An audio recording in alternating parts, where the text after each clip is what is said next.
everyone, and welcome back to the Tent of Abraham. I'm Tamir Kreisman from Jerusalem, Israel, and we continue with Pirkei Derby Eliezer. So finally, we are starting a new chapter. We are in chapter 49. This is 49a, and this one is called Obedience, Not Sacrifice. Hallelu et Adonai kol goyim, shabachu kol ha'umim, ki gavar alenu chasdo ve'emet Adonai le'olam. Hallelujah.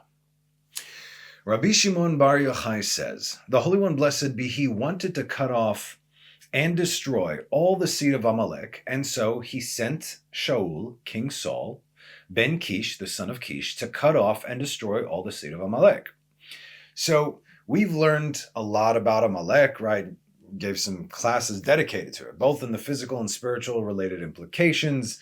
But since their destruction is a positive command in the Torah, we know this, right? We can never learn enough about them until their very memory will cease to exist, because that's the ultimate goal, to remove the memory of Amalek. They are the mortal enemies of God and Israel, and they are both in the world as well as within our ranks. Like we said, you could see the signs of Amalek, who not only hates Israel, plenty of nations around the world hate Israel, but to take the time and do, for instance, what they did on October 7th, that is beyond a shadow of a doubt Amalek. That is, you don't do that if you don't have like why are you mutilating the bodies? You know what I'm saying? Who does that? That's not normal, right? It's not just, okay, I killed my enemy who happens to be an infant in their crib. Let's move on. No, this is, let's take the time and just be as disgusting as possible. This is them. And also, like we said, part of the 5 kinds of Erev Rav, we also have Amalek within our ranks in Israel, and the way to identify them is those that sow division amongst Jews. That's what they do. Okay. So anyway, they are beyond just a nation like the Philistines or the Assyrians. They are the absolute worst of the worst of the worst of humanity too. Outwardly, they manifest in anyone who not only kills Jews, like we said, because they could be Jews here as well. Like we said, you can be a born Jew, but you're rooted where you come from. You have the root of Amalek. But they revel in the downfall and destruction of Israel. It's fun for them. They need it like air to breathe. Look at the maniacs popping up on all the college campuses and everything. You understand who is like bringing this about, reveling in this thing.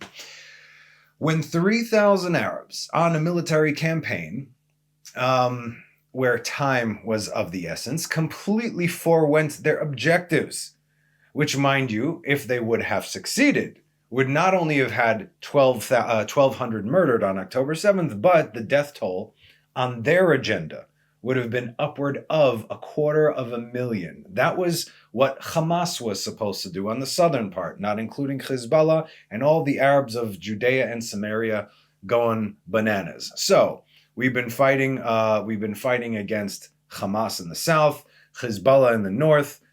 The Syrian government kind of flipped over there, so everybody's waiting to see what happens. Although, I mean, this new guy is straight up ISIS. They hate Israel just the same, so who cares what flag they're under, right? Be like, oh no, he's willing to negotiate. Dude, really? Come on. How many times do you have to fall for this? And now we got the next conflict is everything that's happening with the Arabs within the borders of Israel over here. So that's the one that bothers me the most, because, I mean, it's right across the street from, well, us and everyone else. So if they would not have stopped Hamas back then, taken their time to rape and creatively torture because their bloodlust for killing Jews, was overtaking their strategic advancements, we'll call it, our situation would have been so much worse. But they can't help themselves. They are Amalek. Inwardly, meaning the seed and spirit of Amalek within the Jewish people manifests as Jews who despise Torah, and those who learn Torah, as well as sow division among the people. So you can kind of see them. Not all of them are Amalek, but that is definitely the root of Amalek within Israel.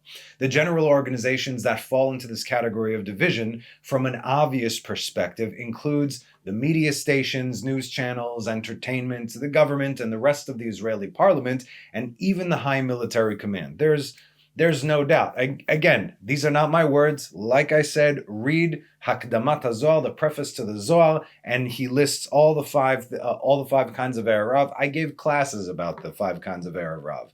Also, the Vilna Gaon speaks about them in detail. So, not my words. Here's what's going on. Oh, how did they know this? Rashbi from 2,000 years ago. So I'll give you an example of this.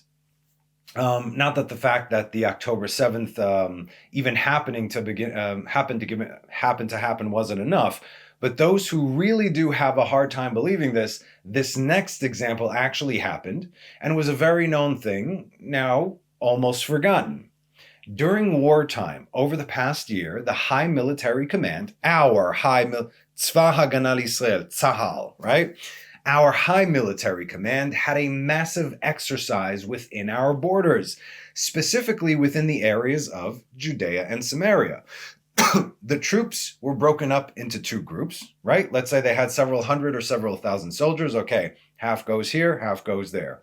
One side acted as the IDF, while the other half acted as those Orthodox Jews who live in these areas. No joke. Okay, this means me, my family, not to mention at least 1 million of my people who, according to their eyes, are the true problems in Israel, right? If this is difficult for you to understand, then please watch the Truth About Zionism video. This is not difficult to understand. This actually happened. No one's talking about it, but this happened. Military high command. This is what they decided to do. And when we have our dear precious soldiers fall in battle because of a conflict they allowed to happen, obviously, you took all these pictures and what do you see? A good 80% or more all have kippahs, right?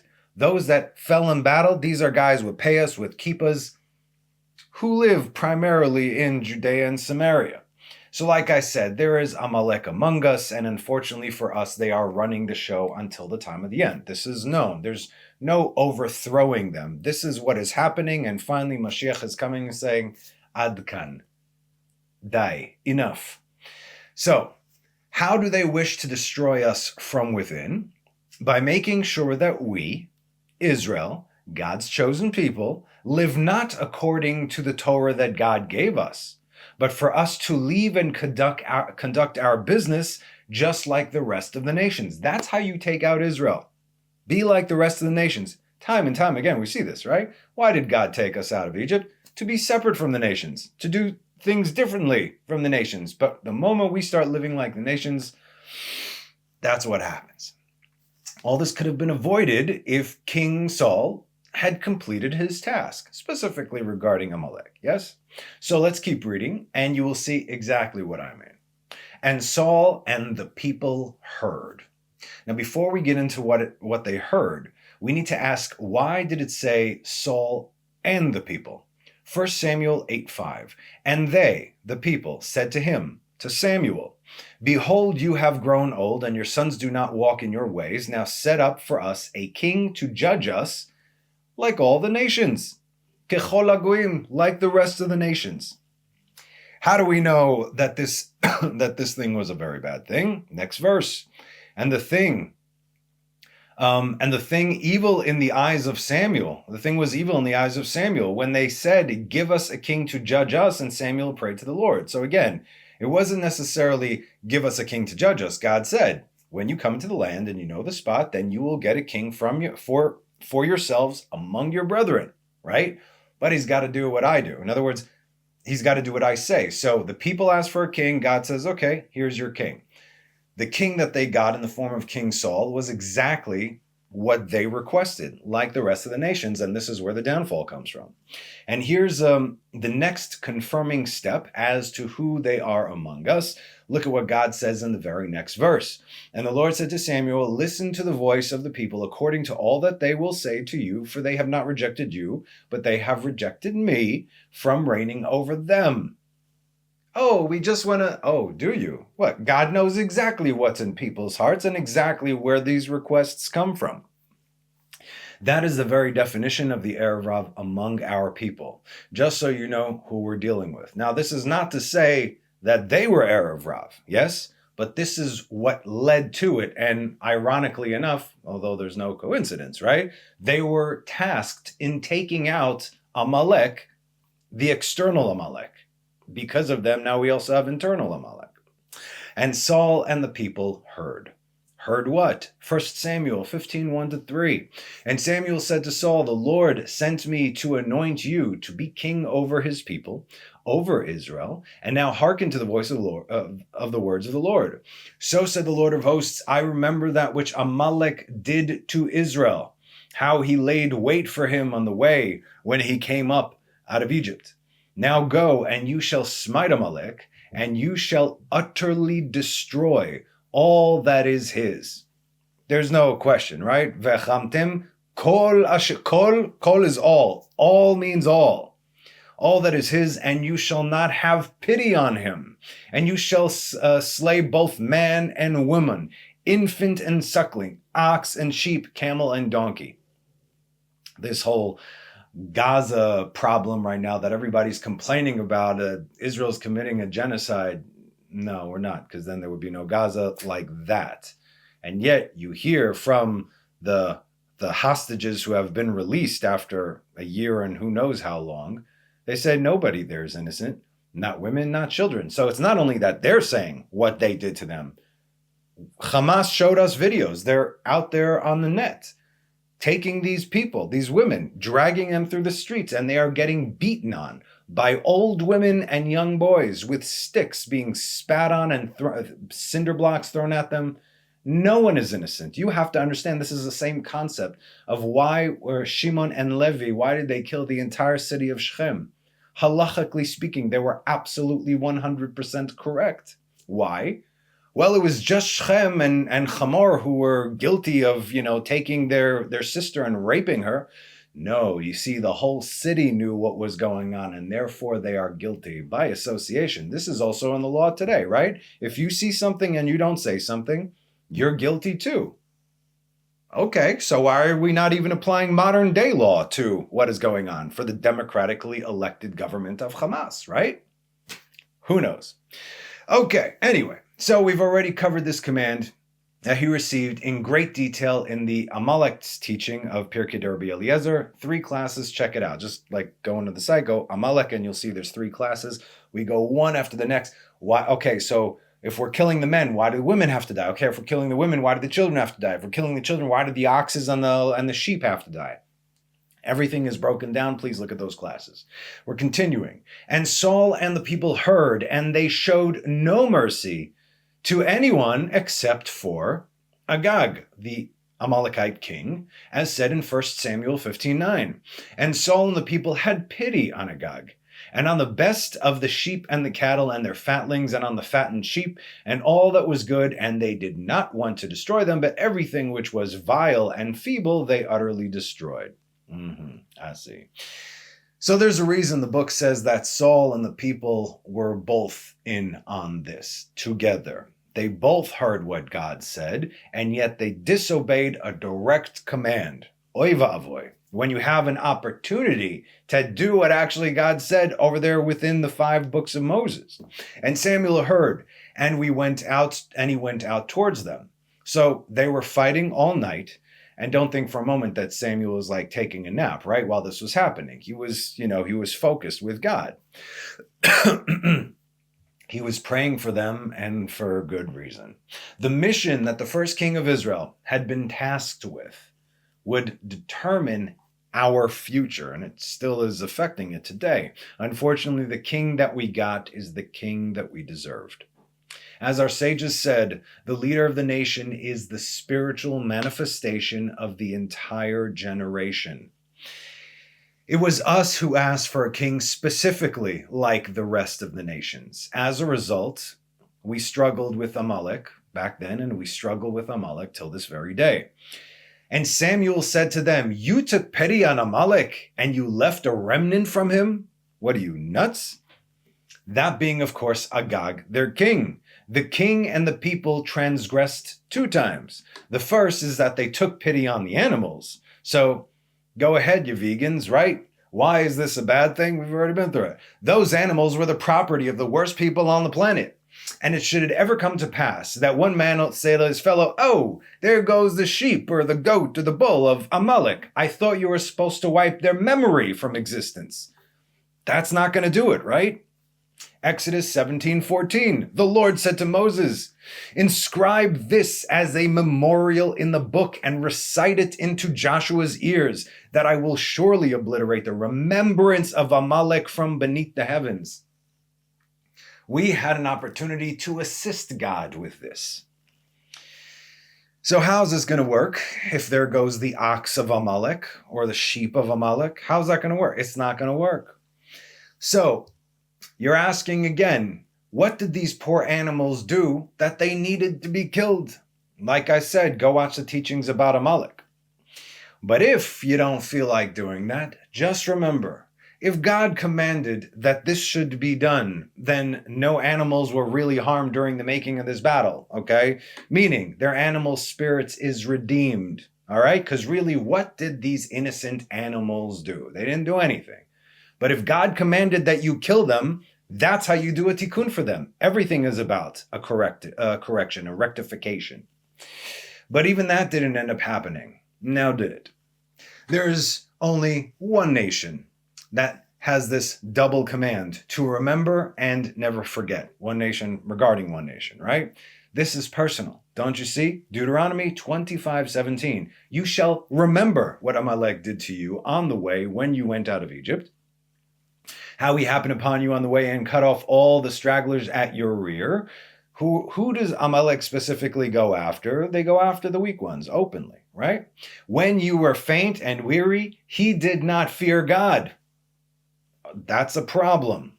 Therefore, it will be when the Lord your God grants you respite from all your enemies around you in the land which the Lord your God gives to you, as they were in at the time, right? Time of Saul, gives to you as an inheritance to possess, that you shall obliterate the remembrance of Amalek. From beneath the heavens, you shall not forget. Remember, don't forget, you shall obliterate it. Come on, man. So I guess Saul and right? They forgot about that, not to mention the direct command right before when they went out to battle.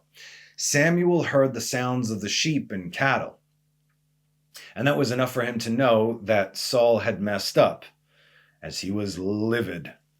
He didn't even know yet that Saul had spared Agag, the king of Amalek, right? Can you imagine his reaction when he found out?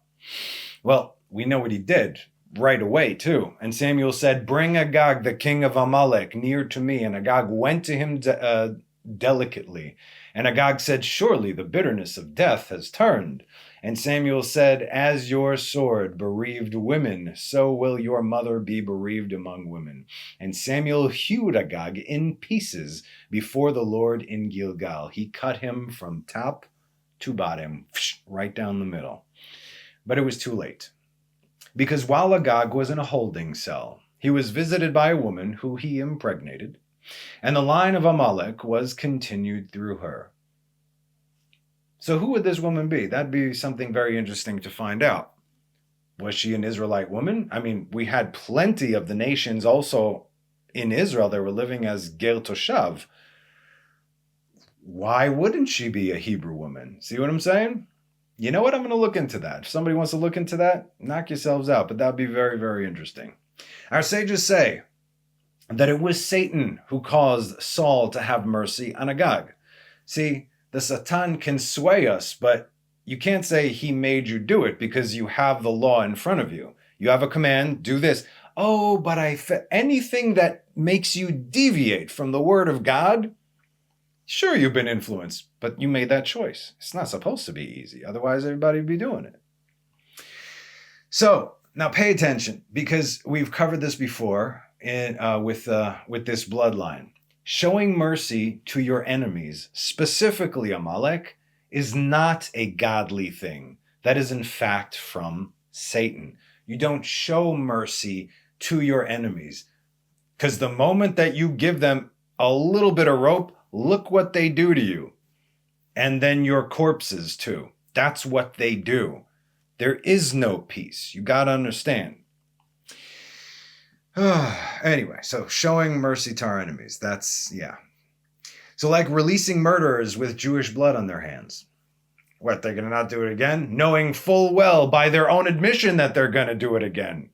Some already have.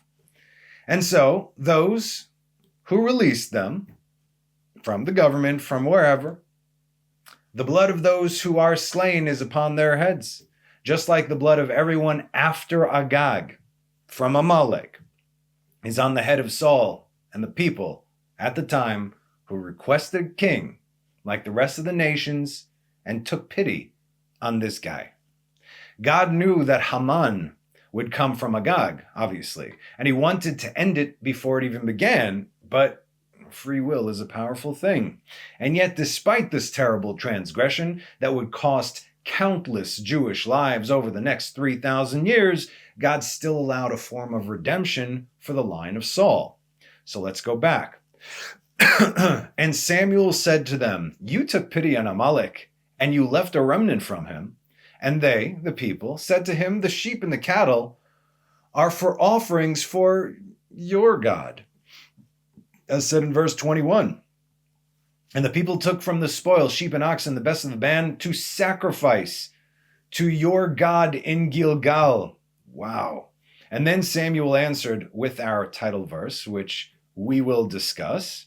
And Samuel said, "Has the Lord as much desire in burnt offerings and peace offerings as in obeying the peace of the Lord, the voice of the Lord? Behold, to obey is better than a peace offering. To hearken is better than the fat of rams." Okay, so you see, I wrote this title verse the way I did on purpose. Otherwise, I would just copy and paste from the proper translation. When in fact, the correct way to translate the verse is, "To obey is better than a good offering." But I wanted the right ears to perk up at this title, so I made a calculated decision. And I'm going to follow it up with these next two verses from Proverbs 3, 5, and 6. This is a very important class of how to navigate from wherever you might be. Proverbs 3, 5, and 6. Trust in the Lord with all your heart and lean not on your own understanding, but in all your ways acknowledge him, and he will set your paths, which by default are crooked, straight. Okay. Do not be, I'd even add the next verse. For those with advanced understandings, do not be wise in your own sight, fear the Lord and turn away from evil. So these verses from Samuel can be understood in the two following ways. And both are true depending on who you are. If you are a Jew, do not think that just because you are doing some big public mitzvah, but have a terrible attitude, that it will count for you in any way. We know plenty of terrible people who give plenty of charity, but they have low moral and ethical standards. God doesn't need any grand gestures from you. His desire is that you improve your values, that you become a better person, that you seek to truly understand your role in life, the position that God put you in this world. It's called tikkun olam, the rectification of the world. But is not everyone from Israel a world within itself? That's where you start the tikkun. It all starts from you, and then that spreads out from there. Don't worry about the other guy. This means that we have to shed our ego and realize that we are allowed to breathe air for a reason. Because it's natural. No, it ain't. And that God has mercy on us. And may he have mercy on us, even if we do not seek the truth, or even to fulfill it, or at least begin to walk in that direction.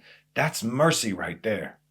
Once we do this, once we do true tshuva, this is not the end-all be-all, because we still have the commands to fill. At least we can do them with a clean heart, right? As said at the end of Psalms 51. For you do not wish an offering, or I should give it. You do not desire a burnt offering. Like we said, don't end over there. Don't take it out of context. The offerings of God are a broken spirit. O God, you will not despise a broken and crushed heart. Now, with your will, do good to Zion, Israel, Jerusalem. Build the walls of Jerusalem. Then, once all this is done and you do that tikkun, you come to God with a broken heart, a broken spirit, remove your ego, listen to what he says. He says 1, 2, 3, don't go 4, 5, 6. No one asked you to do that. Then you will desire offerings of righteousness. Oh yes, a burnt offering, a whole offering, then we'll offer up bulls on your altar. Nothing has been done away with, people. And remember, this is relevant from the biggest commands, like offering bulls at the temple, to the smallest commands, saying a blessing of thank you before and after we eat or drink something. Everything is the same. That's the point. And just because you do not have the right attitude, this does not excuse you from fulfilling your responsibility as a Jew. You work on yourself while you do your specific work. It goes together. It's not, well, when I'm there, I'm going to do this. No, you start in that direction. Remove your ego. Learn more. Do more. Continue to work on yourself. Everything happens simultaneously. Masechet Sanhedrin 105b says, Rav Yehuda says, that Rav says, a person should always engage in Torah study and performance of mitzvah, even if he does not do so for its own sake. Oh, I know it, I fully understand it, I connect, it makes me feel awesome, and therefore it's good for me, I'm going to do it. That's not at all how this is. Meaning, you are not at all into it and just doing it because you have to. Instead of doing it with zeal because God, the creator of the universe, gave them to you and it is a privilege, as though engaging in them not for their own sake, he will ultimately come to engage in them for their own sake. In other words, you start, I got to wake up right now at 5 o'clock in the morning because they're going down in shachar. Oh, I got to go do this. I got to go. All these things you gotta. Yeah, sometimes it's difficult. Sometimes like, whoa. But then once you continue to do it because you have to, you end up doing it because you want to, and you can't get enough of it. That's what they're talking about over here. This is that consistency push. You have to stick with it and push forward. This shows your seriousness because you either are not feeling it, would rather do anything else, or don't even understand the reason. All those are irrelevant. Nevertheless, you are pushing through because you know that God said so, and that's really all you need to know. That's enough. Shortly after, God will open your heart to understand, not the reward, because we don't know what the reward is, right?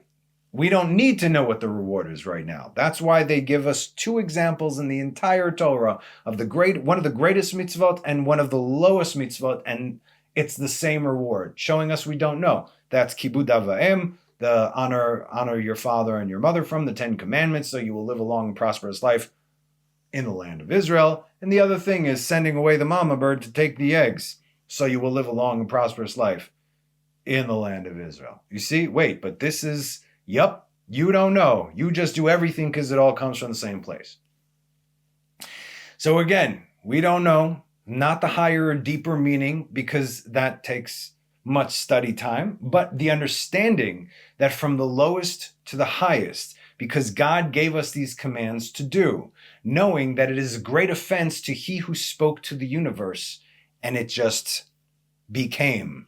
2, that we are privileged to do so because God gave us these commands to do, la'asotam, to do. 3, that we receive the understanding that we are not just doing these things because, but rather every little command we do, or every transgression that we transgress, or everything that we don't do, we are actually reshaping the fabric of creation and elevating this world to the place of complete rectification. Everything you do and don't do counts. Now, if all this was for Jews, but now if you are not a Jew, don't think this does not apply to you, because it does, but it applies differently. That's why we got it. Same concept, we're just going to apply it, okay? As far as you are concerned, it may as well say obedience, not sacrifice. For real. I don't mean this in an offensive way, God forbid, okay? But this verse was given to Israel, though there is a moral to learn from it. And that's what this is, and how it plays out in our lives. So this is very important. There are, as we know, 7 Noahide laws. That is what you are called to live by. These laws are obviously branched out into more, but the 7 basic Noahide laws from Genesis chapter 9. If you are a Noahide, not because God doesn't love you, you're not a Noahide because God doesn't love you, but because that is where God, creator of all things, chose for you to be. And that is for your best interest. It is best for you and the world. That's where you are right now. Doesn't mean that you can't change it, but you got to complete the level to move on to the next level. So this also does not mean that should you wish to become a Jew, right, that you cannot convert. By all means, good luck with that. It's hard for a reason. Obviously, you have to do it in the right way. And it has everything to do with obedience. In the army, we had a term called lehagdil rosh. Tagdilu rosh. What does this mean? Literally translate as enlarge your head. What this actually means is that if you see something that can be done, do it to help your unit, right? Do not only stick to the task that you have been given, but look for ways to do more. Now, before anyone gets any ideas, okay? Don't think that you're, let's say, when this was instilled in us, okay? When this was told to us, I was in the armored course, right? I didn't feel for a moment say, oh, lagdilo, do more. I didn't think I was going to jump into an F-15 and be like, hey, this is me doing more. Obviously not. What this means is that within the parameters that I have been given, I should maximize my efficiency and not start messing with things that I know nothing about. I can read a manual about the fighter jet and look at the pretty pictures. I can even watch Top Gun like 1,000 times, but it does not make me a fighter pilot. What would happen if I started messing with the military equipment that I've not been thoroughly trained in for years, under intense supervision, day in, day out, living the life of a fighter pilot, right? Only to receive the go-ahead and start executing missions when those who have been doing this for the better part of their lives have deemed me ready. I would never do that. It's foolishness. Do you see where I'm going with this, people? I would not only harm myself, but my surroundings as well. And such is the Torah and the mitzvot. It is more dangerous than a child playing in a cockpit of a fully loaded jet in the middle of a crowded base full of friendlies. You don't do this. People just take on I'll do this because I want to do this.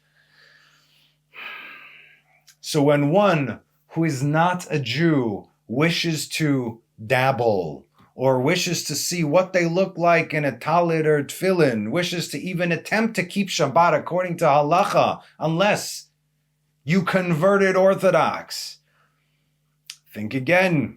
You have no idea what you are doing to yourself and the kind of judgments that you bring upon yourself. Our sages say that a person like this is considered an adulterer because you are coveting and taking something that quite literally does not belong to you. And why did you do this? You wouldn't believe the excuses I hear, none of which matter. They're all excuses. The devil made me do it. Same thing. I had mercy. I did something good, so I didn't kill Agag, who God told me. You see do what you're told. Everybody's got to do what they're told. Because it does not absolve you from what you are doing. It doesn't matter with the greatest intentions, based entirely on your own understanding. Most people cannot focus on what is right in front of them. And it's in front of them for a reason. God did this. He said, this is for you. This is where you are at. I put you here. You are my soldier here in this world, and this is where I put you. A soldier on, like I said, in the tank unit is not going to go hop into a cockpit and say, I want to be here. I want to do other things and more things. No. Anyway, so like God said, this is where you're at. This is where I put you, and I need you to rectify this situation and not dismiss it because you think that it doesn't suit you or you want something else to do. If you don't believe me, and why would you? Then take it from King David himself. Psalms 131, a song of ascent by David. O Lord, my heart was not haughty, nor were my eyes raised on high, and I did not pursue matters greater and more wondrous than I. Wow. He dealt with what was right in front of him. He got it. David's the man, right? He dealt with what was right in front of him because he knew that God had orchestrated this situation as well as every last situation. So if I'm here, what's in front of me? I'm not looking down there, over there. I'm looking at, I got to deal with this right now. He didn't run away or try and do anything else but deal with his own trials, personal, tailor-made for him, one step at a time. And how did he deal with it? What was his mindset? Verse 2, I swear that I calmed and quieted my soul, like a suckling on its mother, like a suckling was my soul with me. Take it easy. Take it easy. God gave you this. This is where I am, and therefore I can totally do this because it's for me. Again, as calm and without worry as an infant who receives without question from whatever his mother gives him. And of course, his message to Israel, based on his words of experience, Israel, come on, hope to the Lord from now to eternity. So whether you are a Jew or a Noahide, you will be wise to remember God loves you wherever you are, because that is where he placed you, for you to do a rectification for reasons that we don't necessarily understand. That's why it's called faith, right? Take it from King David. Take it from the prophet who anointed him. To obey is better than peace offering. To hearken is better than the fat of rams. And that is our class for today. I hope you enjoyed it. Thank you as always for joining me. Have a wonderful rest of the week and have a Shabbat Shalom.